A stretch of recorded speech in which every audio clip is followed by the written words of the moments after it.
ఈ కార్యక్రమానికి ముఖ్య అతిథిగా విచ్చేసిన మనందరి అభిమాన నాయకులు గౌరవ ముఖ్యమంత్రి గారు పెద్దలు రేవంత్ రెడ్డి గారికి, సహచర మంత్రులందరికీ, ఉప ముఖ్యమంత్రి గారు బట్టి గారికి, అదే రకంగా పిసిసి అధ్యక్షులు వారు మహేష్ కుమార్ గౌడ్ గారికి, అందరు ఎమ్మెల్సీలు, ఎంపీ గారు, కార్పొరేషన్ చైర్మన్లు, అడ్వైజర్లు, వేదిక మీద ఉన్న ప్రజాప్రతినిధులతో పాటు ముఖ్య అధికారులు, ఈ కార్యక్రమానికి హాజరైన కుటుంబ సభ్యులందరికీ, ప్రింట్ అండ్ మీడియా మిత్రులకు కూడా హృదయపూర్వక నమస్కారం.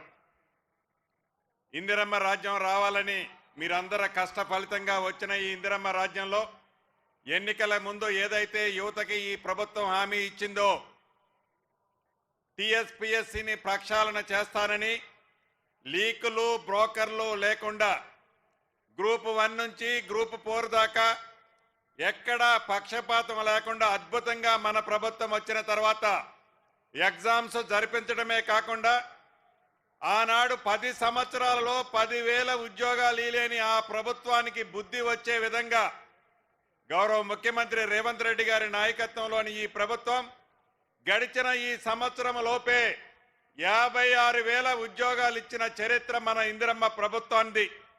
ఇందాక పెద్దల జీవన్ రెడ్డి గారు చెప్పినట్లు రేపు ఉదయం 10:30 గంటలకి గౌరవ ముఖ్యమంత్రి రేవంత్ రెడ్డి గారి చేతుల మీదుగా, మిగతా మంత్రులు ఉప ముఖ్యమంత్రి గారి చేతుల మీదుగా ఇందిరమ్మ రాజ్యం అంటేనే ఇందిరమ్మ ఇళ్ళు, ఇందిరమ్మ ఇళ్ళు అంటేనే ఇందిరమ్మ రాజ్యం, మొదటి విడతగా 4,50,000 ఇళ్లు రాష్ట్ర వ్యాప్తంగా ప్రతి అసెంబ్లీ నియోజకవర్గానికి 3,500 ఇళ్లు తగ్గకుండా ఇది ప్రారంభిస్తూ రాబోయే 4 సంవత్సరాలలో ఆనాడు ఇందిరమ్మ ప్రభుత్వం ఉన్నప్పుడు ఎలా అయితే ప్రతి ఊళ్ళో ఇందిరమ్మ ఇళ్లు ఇచ్చామో గౌరవ ముఖ్యమంత్రి రేవంత్ రెడ్డి గారి నాయకత్వంలోని ఈ ప్రభుత్వం ప్రతి ఇంటికి 5 లక్షల రూపాయల ఇళ్లు ఇస్తూ ప్రతి వాళ్ళకి, అర్హులైన పేదవాళ్ళకి ఇందిరమ్మ ఇళ్లు ఇచ్చే కార్యక్రమాన్ని రేపటి నుంచి అంటే 6వ తారీఖు ఉదయం నుంచి అధికారులు మీ గ్రామాలకు వస్తారు.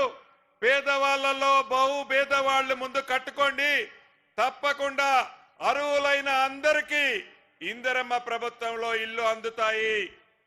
అదే విధంగా ఎన్నికలకు ముందు ఆనాడు పిసిసి అధ్యక్షులు, ఈనాడు ముఖ్యమంత్రి గౌరవ రేవంత్ రెడ్డి గారు చెప్పినట్లు ఇందిరమ్మ ప్రభుత్వం వచ్చిన తర్వాత ధరణిని బంగాళాఖాతంలో వేస్తామని చెప్పాం. ఈ డిసెంబర్ 1వ తారీఖు నుంచి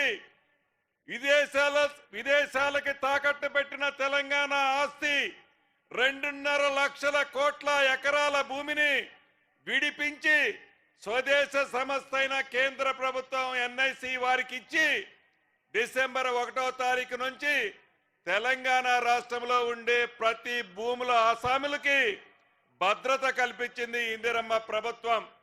అదే రకంగా వారి స్వార్థం కోసం 2026 చట్టాన్ని తీసుకొచ్చి అనేక భూములు వారు కబ్జాలు, ప్రభుత్వ భూములని వారి తొత్తులకిచ్చుకున్నారు.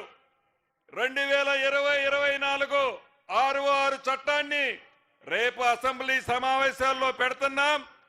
దేశంలోనే ఈ రెవెన్యూ చట్టం అద్భుతంగా ఒక మోడల్గా గౌరవ ముఖ్యమంత్రి రేవంత్ రెడ్డి గారి నాయకత్వంలోని ఈ ప్రభుత్వం తెలంగాణలో భూములున్న ప్రతి వారికి భద్రత కల్పించే విధంగా ఈ చట్టం ఉండబోతుందని తెలుపుకుంటూ ఈ అవకాశం ఇచ్చిన మీ అందరికీ మరొక్కసారి కృతజ్ఞతలు చెబుతూ, ఇందిరమ్మ ఇళ్ల విషయంలో దయచేసి మళ్ళీ మీ అందరినీ ప్రార్థిస్తున్నా, ఇందిరమ్మ ఇళ్ల విషయంలో పేదవాళ్లలో బహు పేదవాళ్లు ముందు కట్టుకోండి.